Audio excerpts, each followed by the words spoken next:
Process maintain করে নয় বরং আউটকাম কিংবা রেজাল্টের জন্য বোলিং করছেন রিশাদ হোসেন, সে কারণেই তার বোলিংটা এমন হচ্ছে কিংবা রান খরচ করছেন। কথাগুলো আমার নয়, কথাগুলো বলেছেন বাংলাদেশের spin bowling coach Mushtaq Ahmed. এবং তিনি যেটা বলছিলেন টি স্পোর্টসকে দেয়া একটা ইন্টারভিউতে, যে বাংলাদেশ দল আসলে যেভাবে বোলিংটা করতে চাচ্ছে কিংবা স্পেশালি রিশাদের মতো ইয়াং স্পিনার যারা আসলে এই ধরনের বড় টুর্নামেন্ট খেলতে এসেছেন, যাদের মধ্যে সেই এনার্জিটা বা ইয়াং বোলার হিসেবে ভালো একটা কিছু করে দেখানোর যে একটা তৃষ্ণা, সেখান থেকে অনেক সময়ই নিজের প্রসেস মেনটেন না করে প্রতি বলেই কিছু না কিছু করার চেষ্টা করছেন, কোনো না কোনো ভ্যারিয়েশন আনার চেষ্টা করছেন এবং ওভারে ম্যাক্সিমাম বলেই সেই ভ্যারিয়েশন গুলো আনতে চেষ্টা করছেন কিংবা নতুন কিছু করার চেষ্টা করছেন, উইকেট নেওয়ার চেষ্টা করছেন, বরঞ্চ প্রসেসটা মেনটেন না করে। এবং সেটাই আসলে রিশাদকে ভোগাচ্ছে বলে জানালেন মুশতাক, যে রিশাদ যদি আসলে নিজের প্রসেস মেনটেন করে বোলিং করেন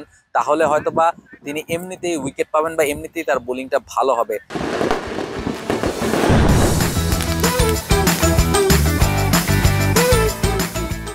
এমনিতেই লেগ স্পিনাররা একটু বেশি খরুচে হন এবং উইকেটও তারা পান, ফলে সেক্ষেত্রে প্রসেস মেনটেন করাটা আসলে খুব বেশি ইম্পর্ট্যান্ট হয়। তবে রিশাদ এসিসি টুর্নামেন্টে বা এবারে এশিয়া কাপে যে দুটো ম্যাচ খেলেছেন, দুটো ম্যাচেই মুশতাক যতটা দেখে মনে করেছেন যে তিনি আসলে প্রসেস মেনটেন করার চেয়ে নতুন কিছু করার বা বেশি ভ্যারিয়েশন ট্রাই করার চেষ্টা করেছেন এবং সে কারণেই অনেক সময় বলগুলো জায়গা মতো পড়ছে না, তাকে অনেক বেশি এক্সপেন্সিভ হয়ে যেতে হচ্ছে।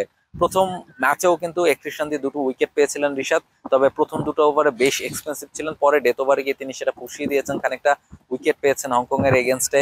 শেষ দিকে এসে যদিও সেই উইকেটগুলো কতটা কার্যকরী ছিল দলের জন্য সেটা একটা প্রশ্ন থাকতেই পারে।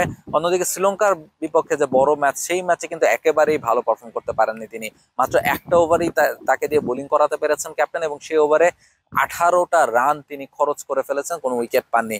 ফলে এই জায়গাটাতেই বাংলাদেশ কিন্তু একটা বড় ধাক্কা খেয়েছে, বাংলাদেশ পিছিয়ে গেছে। একজন যিনি 4 ওভার করবেন ধরে নেওয়া যায় এরকম একজন স্পেশালিস্ট স্পিনার, তিনি যদি আসলে 1 ওভারের পর তাকে বোলিং না দেওয়া যায়, ফলে ক্যাপ্টেনের জন্য কিন্তু খুব ডিফিকাল্ট হয়ে যায়।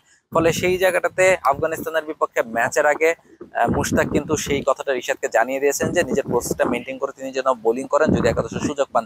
তবে সেই ম্যাচে একাদশে রিশাদ সুযোগ পাবেন কিনা সেই প্রশ্নও কিন্তু এখন আপনি করতেই পারেন। নাসুম আহমেদের মতো স্পিনার কিন্তু ব্যাকআপ হিসেবে রয়েছেন, ফলে রিশাদের যে ফর্ম তাতে নাসুমকেও আফগানিস্তানের বিপক্ষে যদি আপনি দেখেন তাতে খুব বেশি অবাক হয়তোবা হবেন না। শেখ জায়েদ ক্রিকেট স্টেডিয়াম থেকে রাহুল রায়, T Sports. For more updates, subscribe to our YouTube channel and click on the bell icon. Follow us on Facebook and Instagram. Download T Sports app to enjoy exciting games and highlights. Visit tsports.com.